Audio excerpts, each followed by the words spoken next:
بسم اللہ الرحمن الرحیم۔ مصائب آئے ہیں جناب زہرا پہ کہ بی بی نے خود کہا صبت علیہ مصائب لو انہا، لیکن پھر بھی رسول خدا نے جناب زہرا کو ام المصائب نہیں کہا۔ میں جملہ کہہ گیا ہوں، ام المصائب نہیں کہا جناب سیدہ کو۔ کسے کہا؟ جناب زینب کبریٰ کو کہا یہ ام المصائب، بنت المصائب بھی نہیں کہا، ام المصائب۔ بہت بڑا جملہ ہے۔ ہمارے علماء کہتے ہیں کہ جناب زینب ام المصائب ہے، جناب سکینہ بنت المصائب، وہ مصائب کی بیٹی ہے، لیکن مصائب کی بھی ماں جناب زینب ہے۔ آج کوئی بھی رونے میں بخل نہ کرے۔ آپ نے دیکھا ہے نا کہ جب بہت زیادہ مصائب آ جائے، ایک جملہ کہوں گا، اس کو ایک مرتبہ میرے ساتھ چلیے گا، ادراک کرنے کی کوشش کیجیے گا، آنکھیں کھول کے سنیں چاہے آنکھیں بند کر کے سنیں، جملہ ضرور سنیے گا غور سے۔ بڑے بڑے علماء جملہ کہتے ہیں کہ جب ایک خاتون پہ بہت زیادہ مصائب گزر جائے نا، تو جب وہ باپ سے ملتی ہے تو بات چھپا لیتی ہے، نہیں بتاتی، باپ کو نہیں بتاتی کہ جانتے غیرت کا معاملہ ہے، بھائیوں سے چھپا لیتی ہے، بھائیوں کو نہیں بتاتی جانتی ہے غیرت کا معاملہ، بیٹوں سے چھپا لیتی ہے، میں اپنے بیٹوں کو نہیں بتاتی، لیکن جیسے یہ خاتون ماں سے ملتی ہے تو خود بخود رونے لگتی ہے، خود بخود رونے لگتی ہے، اماں میں کیا بتاؤں مجھ پہ کیا بیتی ہے۔ جب بی بی شام سے آئی نا واپس، اگر تم نے پہنچا سکوں تو جناب سید سجاد سے کہا بیٹا سجاد میں گھر نہیں جاؤں گی، پہلے کچھ دیر کے لیے پہلے نانا کے روضے پہ جاؤں۔ تو مولا سجاد نے کہا کہ پردے کا اہتمام کروا دو، میری پھوپھی آ رہی ہے۔ یہ نہیں کہتے رہے کہ شام کے بازاروں سے آئیں گے آپ کون سا پردہ، نہیں پردے کا اہتمام کرا دو، میری پھوپھی میرے نانا کے روضے پہ جائیں گے۔ جیسے پہنچی تو روایت کے الفاظ ہیں، مورخین نے سب نے لکھا ہے کہ سارا مدینہ روضہ رسول پہ آ گیا تھا۔ کیوں؟ ارے امام سجاد آئے ہیں، سارے مدینے والے روضہ رسول پہ جمع ہو گئے۔ اب بی بی اندر نہیں جا رہی، کیا کرتی ہیں؟ دونوں دروازے ہاتھ پہ رکھ کے بلند آواز سے رو کے کہتی ہیں یا جدہ انی ناحیت الیک بولدک الحسین، نانا آپ کے نواسے حسین کی سنانی لائی، نانا میں 70 قدم کے فاصلے پہ کھڑی تھی، میرے طرف دیکھیے گا، ہاتھ جوڑ کے، سادات غیر سادات، آج جناب زینب کا فرصہ دینا سب اگر میرے طرف دیکھ سکے۔ ایک مرتبہ رو کے جملہ کہا کہ نانا میں 70 قدم کے فاصلے پہ کھڑی تھی، نانا جب حسین نے شمر نے حسین کے سر سے امامہ اتارا، جب سر کے بالوں میں ہاتھ ڈالا، نانا میں نے رو رو کے کہا او یہ تمہارے نبی کا نواسہ ہے۔ اجلو کو من اللہ، اجلو کو من اللہ۔ بی بی بڑی بلند آواز سے رو رہی تھی، رو رو کے بیان کر رہی ہے، سنیں گے یہاں۔ جانتے کیا جملے ہیں؟ تو میں نے جملہ پڑھا ہے تاریخ میں کہ اتنی بلند آواز سے مدینے والے رو رہے تھے کہ جناب زینب کے خطبے کی آواز نہیں آ رہی تھی، بی بی کے جملوں کی آواز نہیں آ رہی، مدینے والے چیخ چیخ کے رو رہے، ارے حسین کو ایسے مارا، امامہ اتار دیا اور پھر خنجر چلایا۔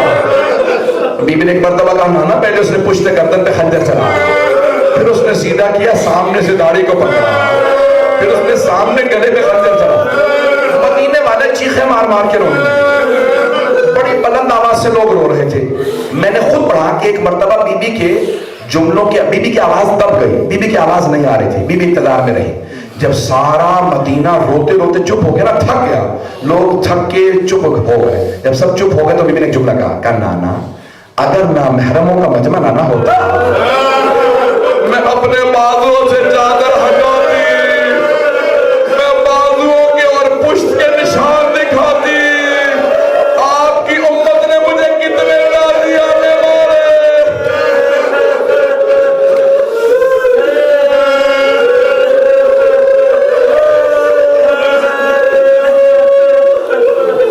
اجروں کو ملتا، اجروں کو ملتا، بس میں بی بی بہت روئی، میں بہت سوچتا تھا بی بی سب سے پہلا